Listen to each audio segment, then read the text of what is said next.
Pada video sebelumnya, kita sudah belajar bagaimana menghitung konsentrasi zat pada kondisi setimbang dengan menggunakan tabel ICE.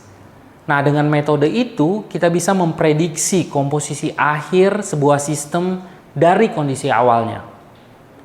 Tapi dalam kehidupan nyata, kondisi seringkali tidak tetap. Konsentrasi bisa berubah, tekanan bisa naik, atau suhu juga bisa berganti. Pertanyaannya, bagaimana sistem yang sudah setimbang merespon gangguan dari luar ini? Untuk menjawabnya, mari kita pelajari prinsip Le Chatelier.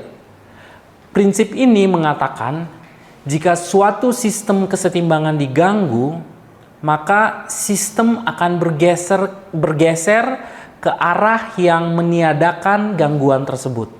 Faktor pertama adalah perubahan konsentrasi. Mari kita ambil contoh reaksi pembentukan amonia.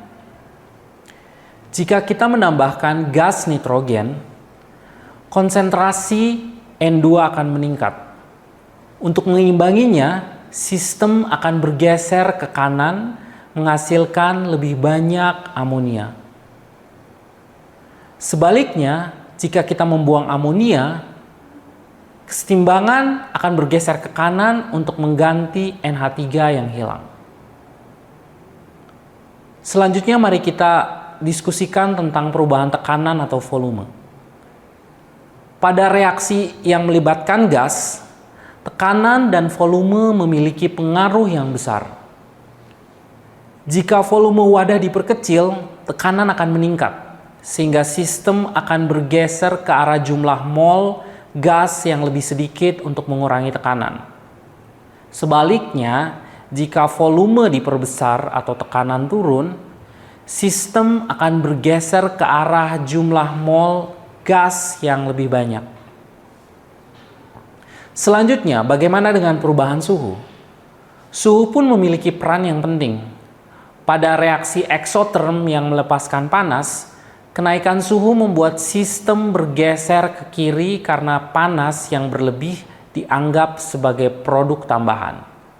Pada reaksi endoterm yang menyerap panas, kenaikan suhu justru mendorong sistem bergeser ke kanan karena panas yang ekstra bisa dimanfaatkan untuk melanjutkan reaksi.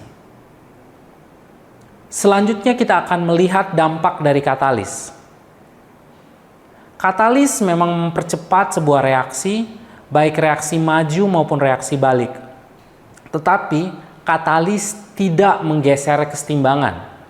Ia hanya membuat sistem mencapai titik setimbang lebih cepat. Contohnya dalam tubuh kita, ada proses biologis yang menarik. Enzim karbonat anhidrase dapat mempercepat reaksi perubahan CO2 menjadi bikarbonat. Reaksi ini penting untuk sistem pernapasan. Dengan bantuan enzim, reaksi bolak-balik berlangsung cepat, tetapi posisi kesetimbangan tetap sama. Jadi, secara singkat, konsentrasi, tekanan atau volume, dan suhu bisa menggeser posisi kesetimbangan. Katalis hanya mempercepat tercapainya kesetimbangan tanpa mengubah posisi akhir. Jadi, kita sudah melihat bagaimana konsentrasi, tekanan, volume, dan suhu bisa menggeser posisi kesetimbangan. Sementara katalis hanya membantu sistem mencapai kesetimbangan lebih cepat tanpa mengubah posisi akhirnya. Namun dalam mempelajari kesetimbangan, seringkali muncul kesalahpahaman.